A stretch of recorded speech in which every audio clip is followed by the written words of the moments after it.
Come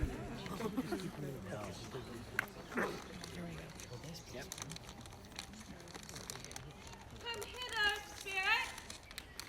Ariel, come.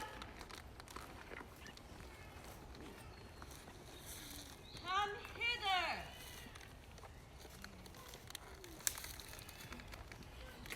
All hail, great master, great sir, hail. I come to answer thy best pleasure, be it to fly, to swim, to dive into the flames, to ride on the curled clouds, to thy strong bidding task, Ariel, and all every quality.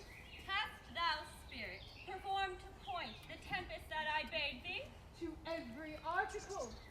I boarded the king's ship, now on the beak, now in the waist, the deck, in every cabin I flamed amazement. Sometime I'll divide and burn in many places. On the topmast, the yards and bowsprit, when I flame distinctly, then meet and join. Jove's lightnings, the precursors of the dreadful thunderclaps, more momentary and sight outrunning, were not the fire and cracks of the sulphurous roaring, the most mighty Neptune, seem to besiege and make his bold waves tremble, yea, his dread trident shake. My brave spirit!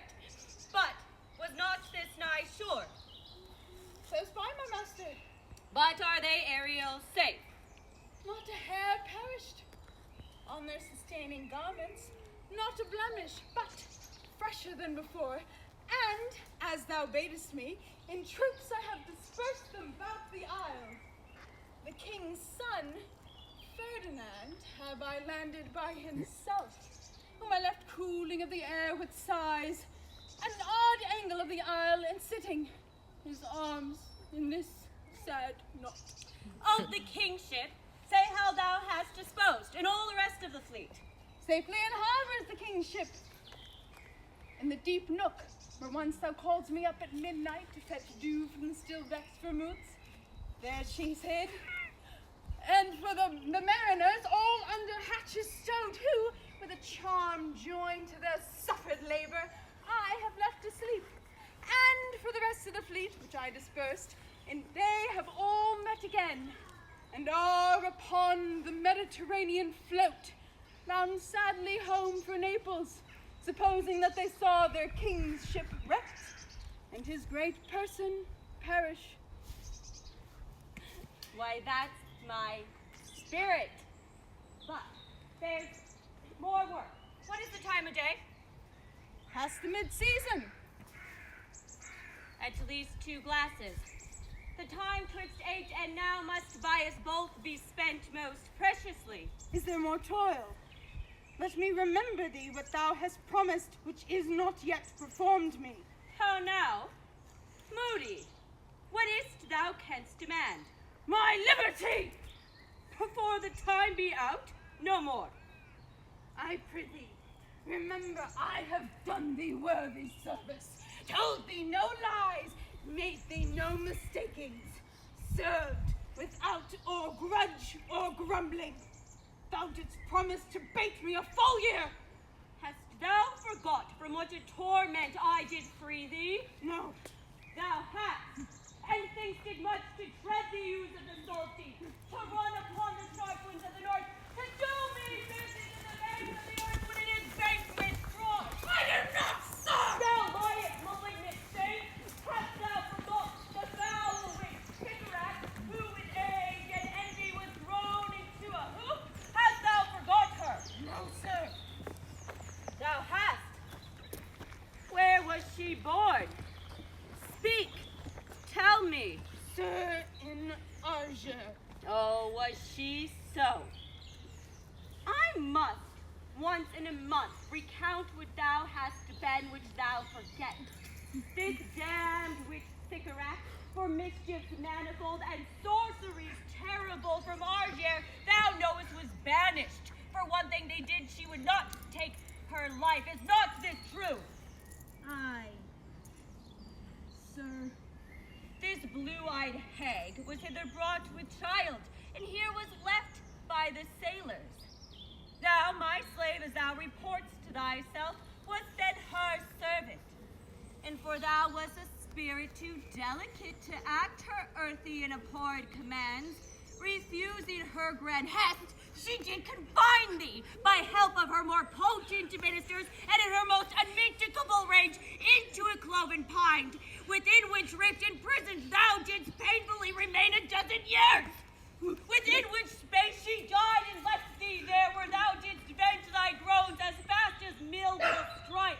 Then was this island, save for the offspring she did litter here, Is Caliban her child? thou best knowest what a torment I did find thee in. It was mine art when I arrived and heard thee that made gape the pine and let thee out. I thank thee, master. If thou more murmurest, I will rend an oak and peg thee in its knotty entrail till thou hast held away 12 winters. Pardon, master. I will be correspondent to command and do my spiriting gently. Do so. And after 2 days I will discharge thee. Thanks, my noble master. What shall I do? Say what?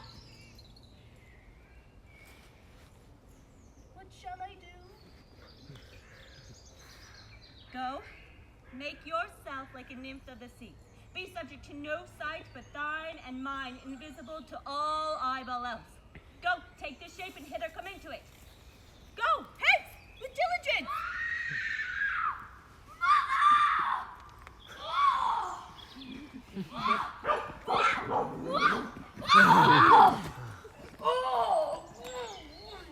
If by your art, dearest mother, you put the wild waters in this roar, allay them, the sky, it seems, would pour down stinking pitch, but that the sea, mountain to the welkin cheek, dashes the fire out. Oh, I have suffered with those that I saw suffer. A brave vessel who had no doubt some noble creature in her, dashed all to pieces. The cry did knock against my merry heart. Had I been any god of power, I would have sunk the sea within the earth, or ere the good ship so have swallowed, and the frothy salt within her. Ah! Be collected! No more amazement. Tell your feelings are there's no hard done! Oh, the day! No, I am not nothing but in heresy. Of thee, my dear one. Thee, my daughter. You are ignorant of what thou art. Not knowing of whence I am, nor that I am more better than postural. Master of a full poor self, and thy no greater mother. More to know did never meddle with my thoughts. 'Tis time I should inform thee farther. Take my hand. Oh,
like us. So wisely, good sir, without sorrow, without comfort. Peace. He receives comfort like cold porridge. The visitor will not give him ortho. Look, she's winding up the watch of her wit. By and by it will strike. sir, One, tell. When every grief is entertained, that's offered comes to the entertainer. $1. $1 comes to him indeed. You've spoken truer than you purposed. You've taken it wiselier than I meant you should. Therefore, my lord. Fie!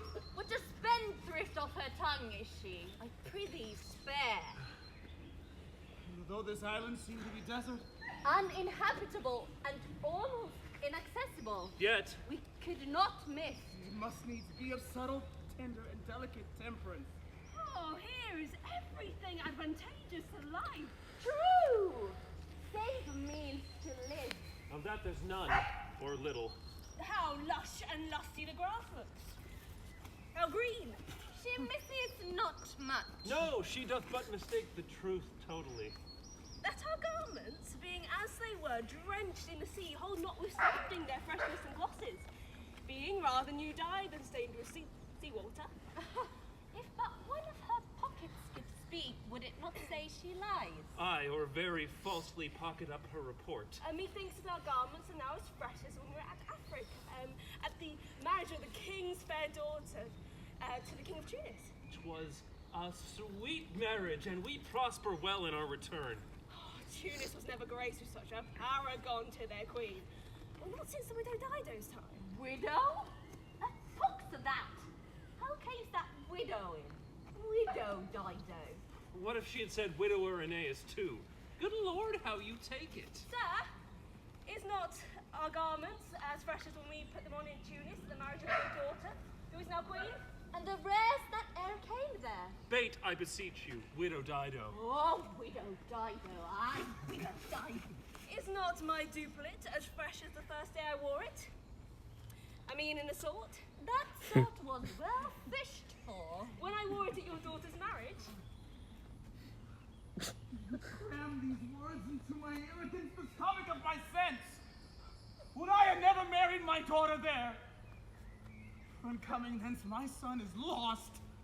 And in my rate, she too, who is so far from Italy removed, I ne'er again shall see her. O thou, mine heir of Naples and of Milan, strange fish hath made his meal on me. Sir, he may live. I saw him beat the surges under him and ride upon their backs. He trod the water whose enmity he flung aside and breasted the surge most well in the methods. His bold head above the contentious waves he kept, and awed himself with his good arms in lusty strokes ashore, that o'er the wave-worn basis bowed as stooping to relieve him. I doubt not he came alive to land. No, he's gone. Sir, you may thank yourself for this great loss.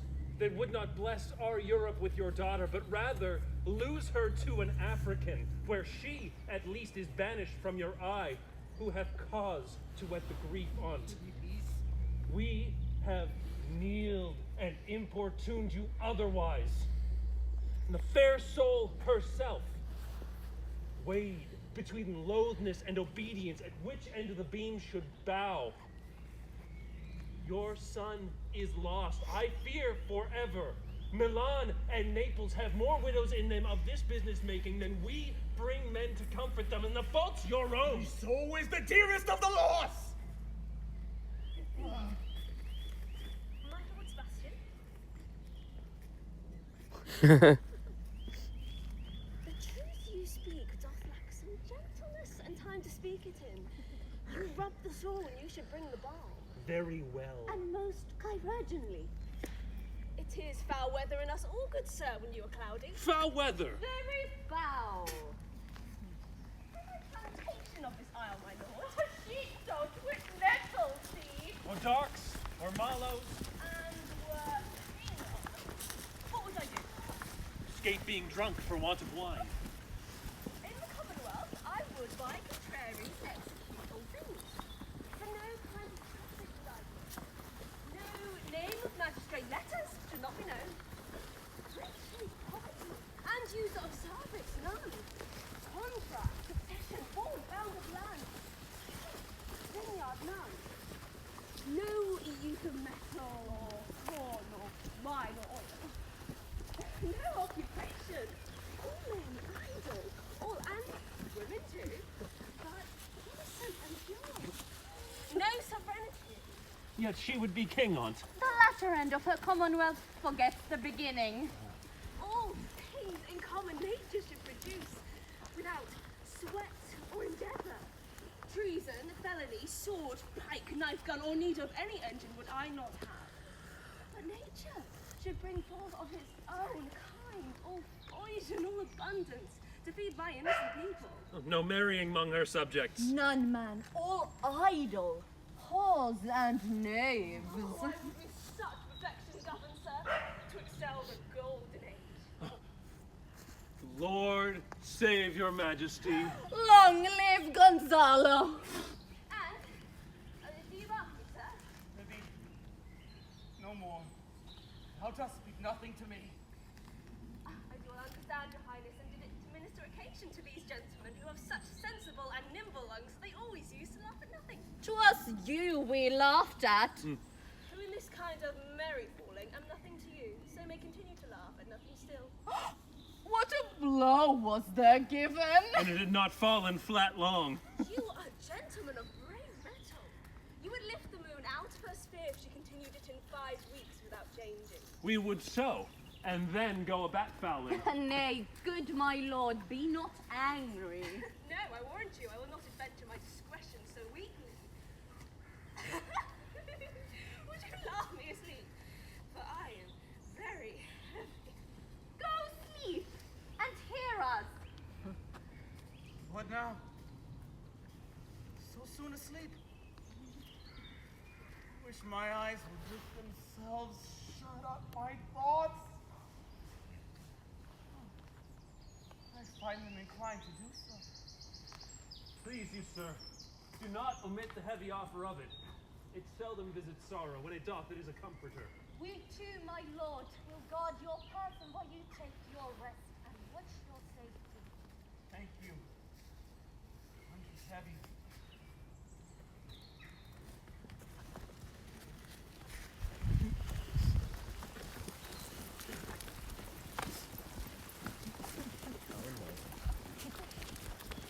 Let this man through, please.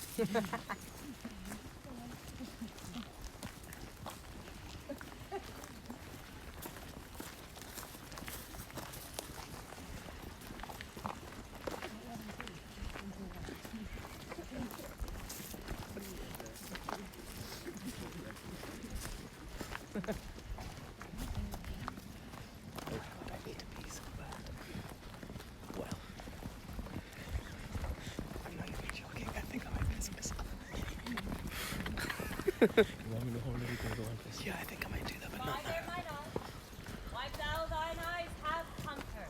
You have often begun to tell me what I am, but stopped and left me to fruitless inquisition. The hour's now come. The very minute bids thee ope thine ear, obey, and be attentive. Can thou remember a time before we came unto this cell? I do not think thou canst, for thou wast not out 3 years old. Certainly, Mom, I can. 'Tis far off and rather like a dream than an assurance in my remembrance warrants. Had I not 4 or 5 women once tend me? Thou hast. And more, Miranda, but how is it that this lives in thy mind? What seest thou else in the dark backward in abysm of time? If thou rememberest aught ere thou camest here, how thou camest here thou mayest. But that I do not. 12 years since, Miranda, 12 years since, thy mother was the Duke of Milan, and a princess of power. But are you not my mother? Thy mother is a piece of virtue, and was the Duke of Milan, and thou her only heir. Oh, the heavens! What foul play had we that we came from thence? All blessed with it we did. Both, my girl. As thou sayest, by foul play we were heaved thence, but blessedly hope hither. My heart bleeds to think on the team that I have turned you to, which is from my remembrance. Please you further. My sister and thy aunt, called Antonio. I pray thee, mark me, that a sister should be so perfidious. She, who next thyself of all the world I loved, and to her put the manage of my state, as it was the first, and Prospero, the prime duke, being so reputed in dignity and for the liberal arts, without a parallel, those being all my studies.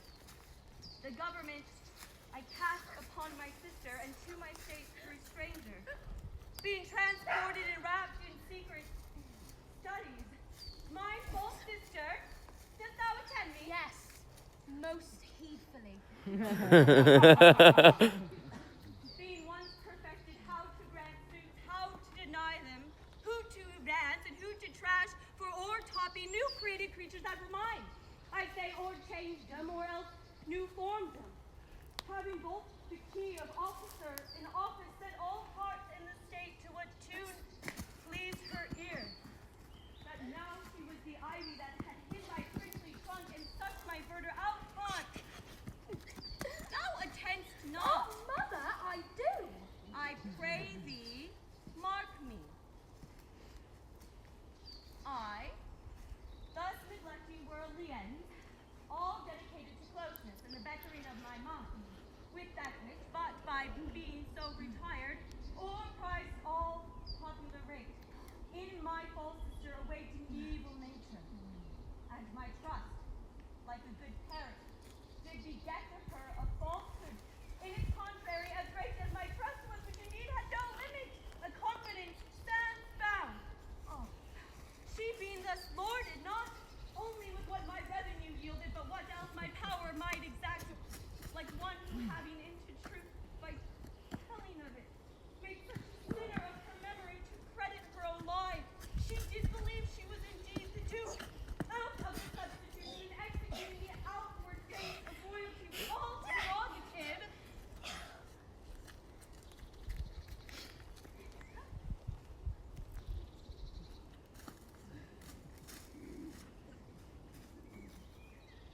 Dost thou hear? Oh, your tale long to pure deafness. To have no screen between this part she played and them she played it for. She needs will be absolute Milan. Me, poor woman, my library was dukedom large enough. Of temporal royalty she thinks me now incapable. Confederate, so dry, she was persuaded with the king of Naples to give him annual tribute, do him homage, subject his coronet to his crown, and bend the dukedom yet unbound. Alas, poor Milan to most ignoble stooping. Oh, the heavens! Mark her condition and the event, and tell me if this might be a sister. I should sin to think but nobly of my grandmother, but good wombs have borne bad babes. Now the condition. The king of Naples, being an enemy to me and veterate, hearkens my sister's suit, which was that he, in lieu of the premises of homage, and I know not how much tribute, should presently extricate me and mine out of the dukedom, and confer fair Milan with all the honors on my sister. Whereon a treacherous army levied one midnight, and fated to the purpose did Antonio open the gates of Milan, and the ministers for the purpose in the dead of darkness hurried thence me and thy crying self. Alack, for pity. Until provokes a question. How came we ashore? How came we ashore? Dear. Look, they durst not. People, so dear, they bore me. Nor set a mark so bloody on the business, but with colors fairer painted their foul ends. In few they hurried us aboard a bark, bore us some leagues to sea, where they prepared a rotten carcass of a boat, not rigged, nor tackle, sail, nor mast. The very rats instinctively had quitted. There they hoist us, to cry to the roaring sea, to sigh to the wind, whose pity sighing back again did us but loving wrong. Alack, what trouble was I then to you? But a cherubim, thou didst smile, infused with the fortitude of heaven, when I had decked the sea with drops full salt, under my burden grown, which raised in me an undergoing stomach to bear up against what would ensue. How came we ashore?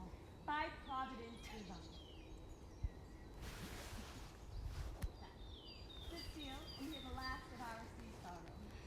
Here in this island we arrive, and here have I, thy schoolmaster, made thee more profit than other princesses can that have more time for vainer hours and tutors not so careful. Heavens, thank you for it. And now I pray you, for 'tis still beating in my mind, your reason for raising this sea storm. No, thus far forth. By accident most strange, bountiful fortune, now, my dear lady, hath mine enemies been brought to this shore. And by my presence I find my zenith doth depend upon a most auspicious star, whose influence if I court but not omit, my fortunes will ever after droop. Come on, shake it off. We'll visit Caliban, my slave, who never yields us kind answer. Oh.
Where should this music be?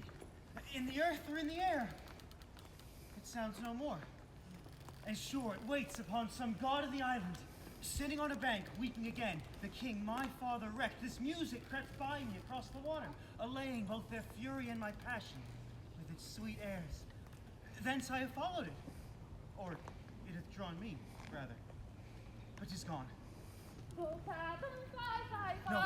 it begins again.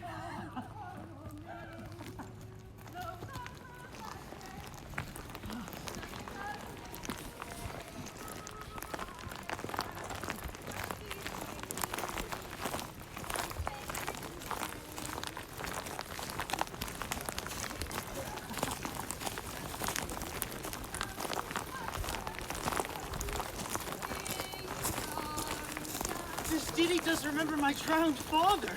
This is no mortal business. No, down to the earth. Oh, I hear it now above me.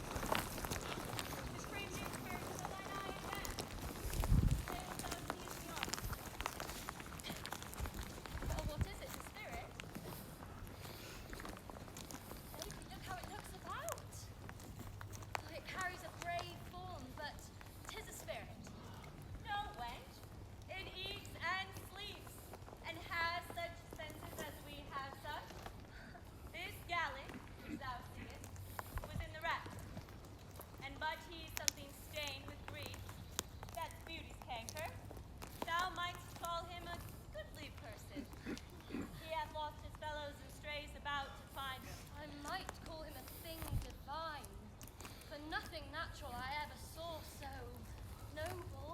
It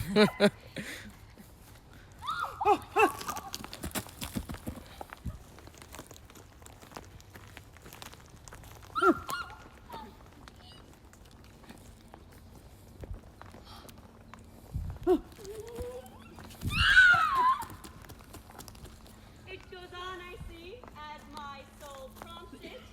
Spirit, fine spirit, I'll set you free within 2 days for this. Most sure. The goddess on whom these airs attend,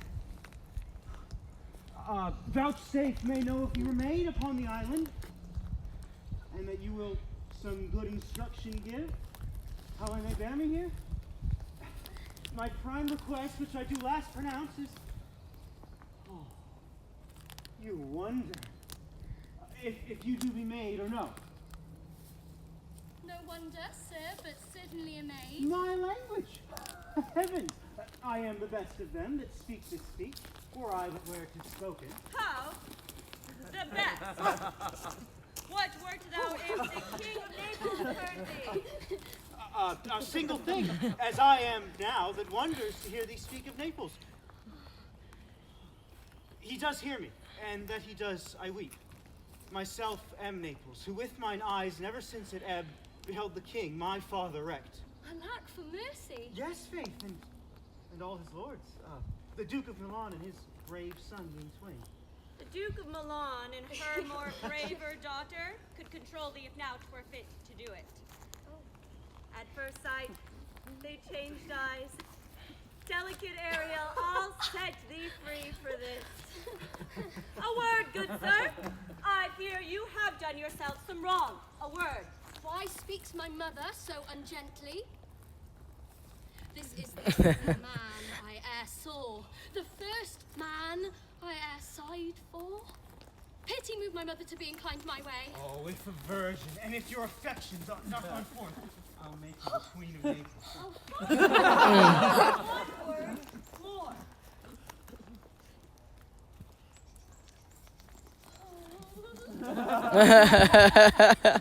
There are both in either's powers. But this swift business I must uneasy make, lest too light winning make the prize light. One word more, I charge thee that thou attend me. Thou dost here usurp thee thou owest not, and hast put thyself upon this island as a spy to win it from me, the queen of... No, as I am a man. There's nothing ill can dwell in such a temple if the ill spirit has so fair a home. Good things will strive to dwell with it. Follow me. Speak not you for him, he's a traitor. Come.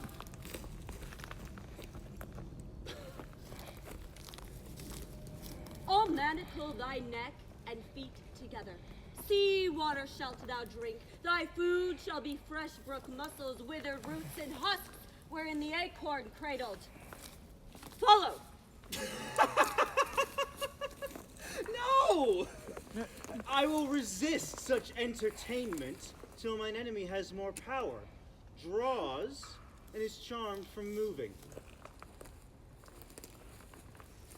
Dearest mother, make not too rash a trial of him. He is gentle and not fearful. What I say, my foot, my tutor, put thy sword up, traitor! Who makes to show but dares not strike, thy conscience is so possessed with guilt. Come from thy ward, for here I can disarm thee with this stick and make thy weapon drop. No! Beseech you, mother! Hang not on my garment! Please, have pity. I'll be his surety. Silence! One word more shall make me chide thee, if not hate thee. What? An advocate for an impostor? Hush! Thou think there's no more such shapes as he, having seen but him alone. Foolish wench! To the most amend this is a Caliban, and they too are but My affections are most humble, then. I have no ambition to see a goodlier man.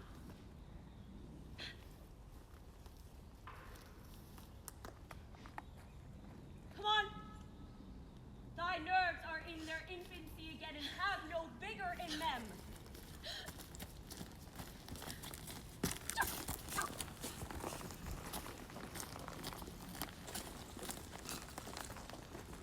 So they are. My spirits, as in a dream, are all bound up. My father's loss, the weakness which I feel, the wreck of all my friends, nor this one's threats, to whom I am subdued, are but light to me. Might I, but through my prison, once a day this maid behold, all corners else of the earth let liberty make use of. Space enough have I in such a prison.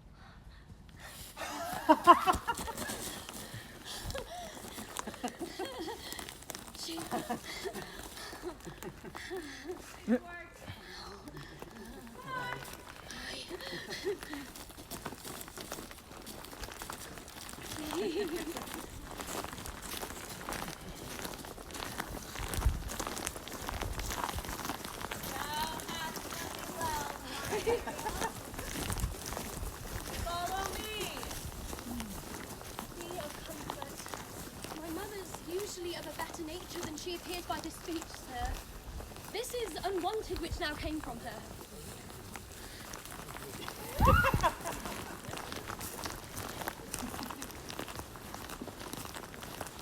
What else hast thou do?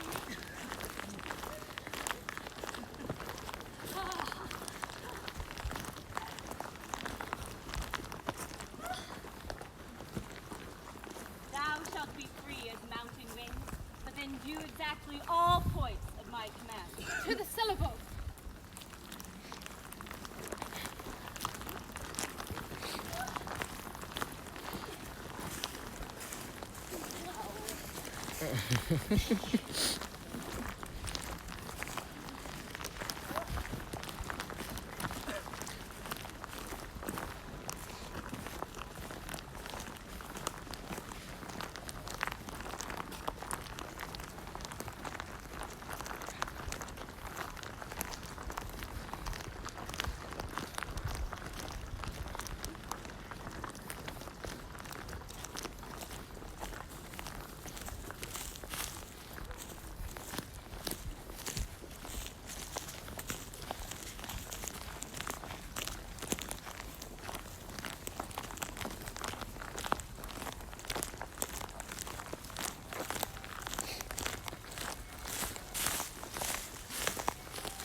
There's other business for thee. Come thou tortoise when?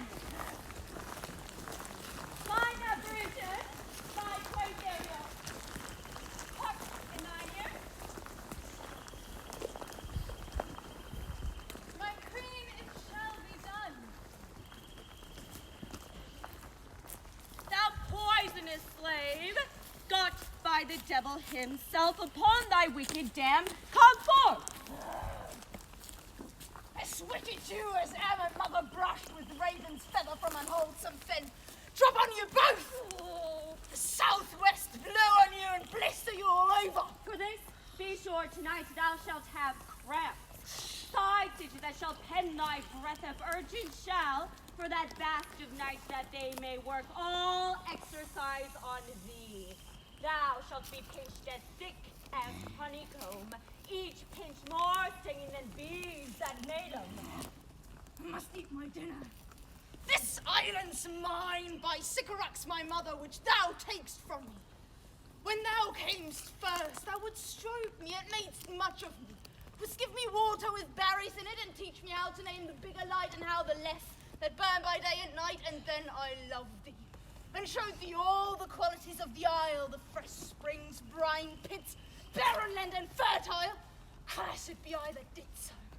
All the charms of Sycorax, the toads, beetles, bats, drop on you, for I am all the subjects that you have, who first was mine own chief, and here you stay me in this deep wood, whilst you do keep free the rest of the island. Thou most lying slave, whom stripes may move not kindness. I use thee, filth as thou art, with human care, and lodge thee in mine own cell till thou didst seek to violate the honor of my child. Oh, would it have been done? Thou didst prevent me, else I'd traded her for sycorax. A poor slave, which any print of goodness wilt not take, being capable of all ill. I pitied thee, took pains to make thee speak, taught thee each hour one thing or other, when thou didst not, savage, know thine own meaning, but would gabble like a thing most brutish. I endowed thy purposes with words to make 'em known, but thy vile race had that int which good natures could not abide to be with. Therefore wast thou deservedly confined to this wood, who hadst deserved more than a prison. You taught me language, and my profit on it is I know how to curse. The wrecked plague rid you for learning me your language. Hag seed, go fetch us and fuel and be quick. Thou art best to answer other business. Shruggest thou, malice? If thou neglect'st or dost unwillingly what I command, I'll rack thee with aged crafts, fill all thy bones with aches, make thee roar that beast in trouble at thy din. Oh, prithee, no! Hag seed, hey! I must obey this artist of such power it would control my damned Scot Setebos and make a vassal of him. Ah. All the infections that and nuts and crossroad form and make my injury and peace.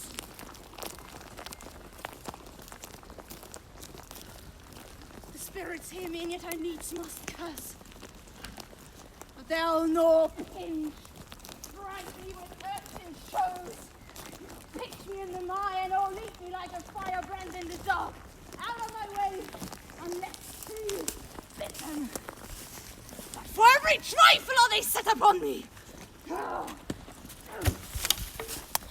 Sometimes, like apes that maw and chatter at me, then after bite me, and then like hedgehogs that lie tumbling in my barefoot way and mount their pricks at my footfalls.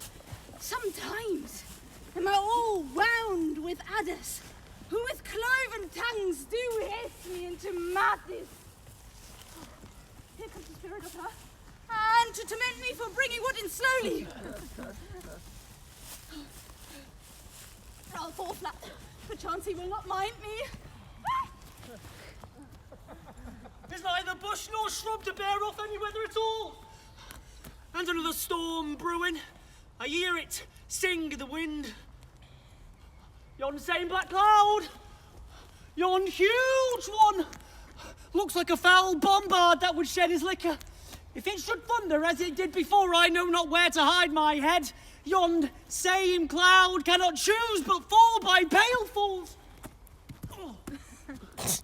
What have we here? A man? Or a fish? Dead? Or alive? Oh, a fish! Oh, smells like a fish.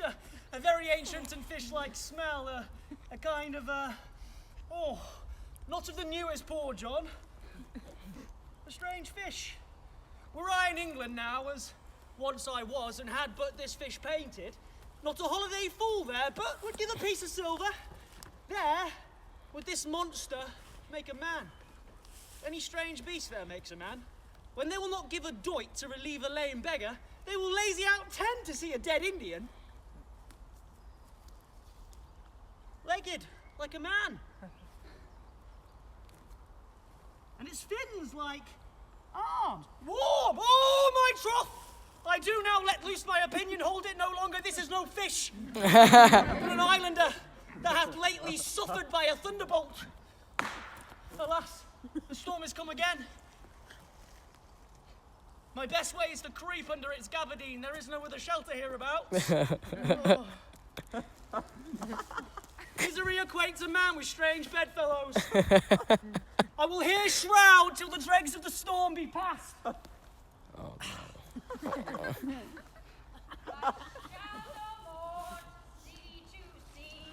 Here shall I die. Ashore. That's a very scurvy tune to sing at a man's funeral. Well, here's my comfort. The master, the swabber, the boatswain and I, the gunner and his mate, loved Moll, Meg, Marion and Marjorie, but none of us cared for Kate. For she had a tongue with a tang, would cry to a sailor, go hang. She loved not the savor of tar nor of pitch, but a tailor might scratch her wherever she did itch. To the sea, boys, and let her go hang. That's a very scurvy tune, too. But here's my comfort. What's the matter? Do we have devils here? Do you put tricks upon us with savages and men of Ind, huh? I've not escaped death to be afeard of your 4 legs. What hath been said, as proper a man as ever went on 4 legs cannot make him give ground. And so it shall be said so again while Stefano breathes at nostrils. The spirit torments me, oh! Ah, this is some monster of the isle, who hath got, as I take it, an ague. Wherefore should he learn our language? I shall give him some relief if it be but for that. If I can recover him and keep him tame, and get to Naples with him, he's a present for any emperor that ever trod on neat's leather. Bring my wood out faster! No, he's in his fit now and does not speak after the wisest. He shall taste of my bottle. If you have never drunk wine afore, will go near to remove his ague.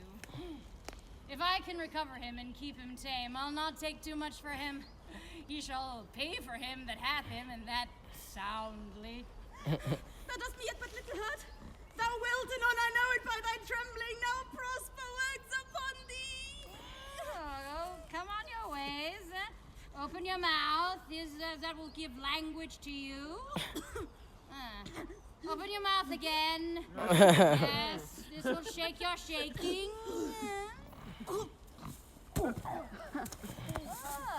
I can tell you in that soundly you cannot tell who's your friend.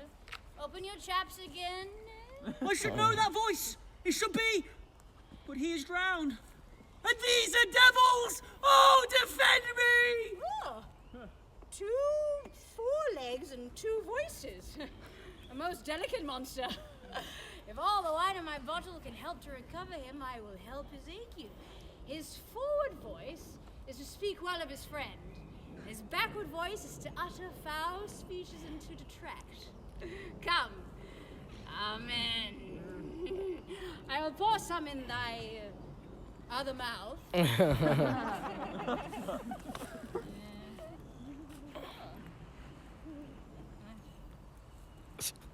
Stefano? Oh!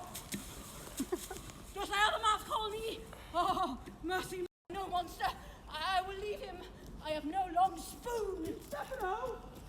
Is thou? He is Stefano. Come to me and speak to me, for I am Trinculo. And be not afeard, thy good friend Trinculo. Oh, if thou beest Trinculo, come forth. I will pull thee by the lesser legs. If any be Trinculo's legs, these be they.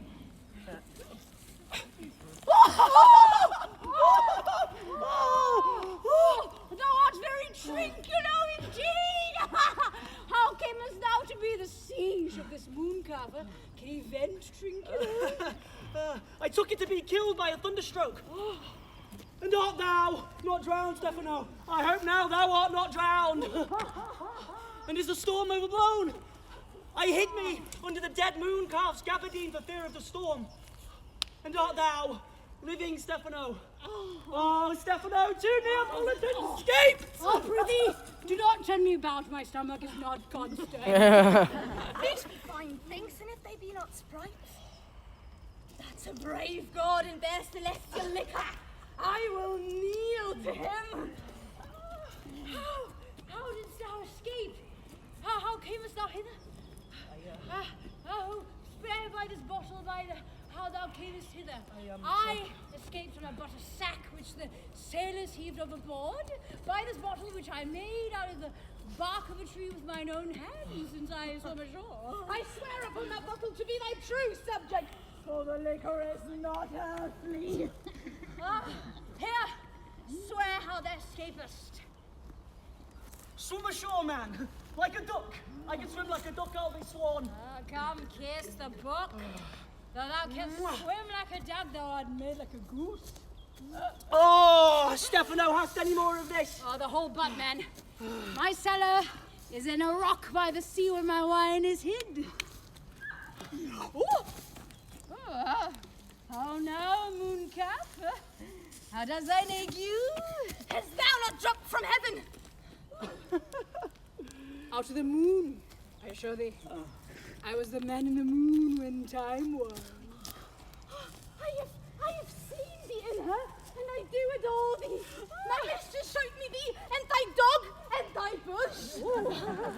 Come, swear to that. Kiss the book. I'll furnish it with new contents, swear. By this light, this is a very shallow monster. I have feared of it. Oh, very weak monster. The man in the moon, a most poor, credulous monster. Oh, well-drawn monster, in good sooth. I'll show thee every fertile inch of the isle. I'll kiss thy foot, I prithee.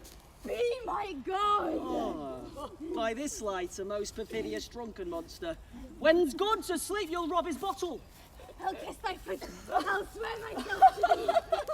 I could laugh myself to death at this puppy-headed monster, a most scurvy monster. I could find in my heart to beat it. Come, kiss. But that the monster's in drink. The most abominable monster. I'll show thee the best springs. I'll pluck thee very selfish, for thee I'll barely sticks enough.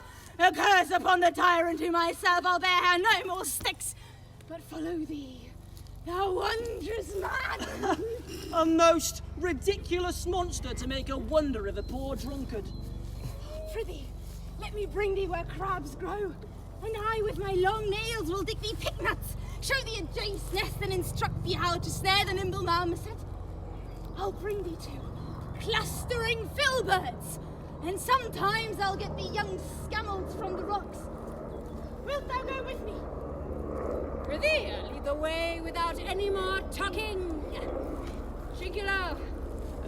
The king and all our company else being drowned, we will inherit here. Here, bear my bottle. I will furnish you with new content. Farewell, master! Farewell! Farewell! A howling monster! A drunken monster! Not in all dams thou build for fish, no benches firing and requiring, no straight trench or no worse dish.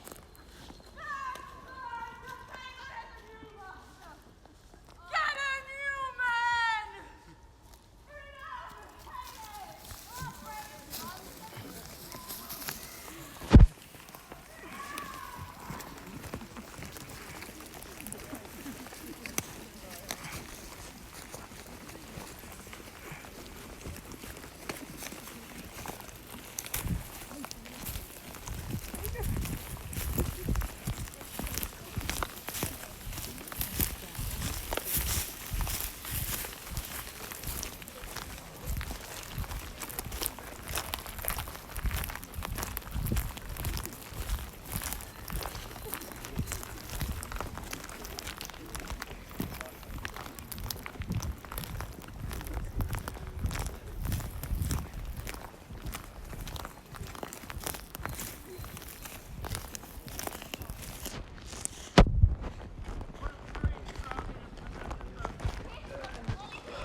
to yield. Thus, although this girl of weak remembrance, this shall be of but little memory when she's hath here almost persuade. For she's a spirit of persuasion, only professes to persuade the king his son's alive. It is as impossible that he's undrowned and he that sleeps here swims. I have no hope he's undrowned. Oh! Out of that no hope, what great hope have you? No hope that way is another way, so high a hope that mean ambition cannot pierce wings beyond, but doubt discovery there. Will you grant with me that Ferdinand's drowned? He's gone. Then, tell me, who is the next heir of Naples? Clarabelle. She that is queen of Tunis, she that dwells 10 leagues beyond man's life, she that from Naples can have no note, unless the sun repose the man in the moon's too slow, till newborn shins be rough and razorable, she that from whom we all were sea swallowed, though sun will cast again, and from that destiny to perform an act whereof what's past is prologue, what to come in yours and my disguise.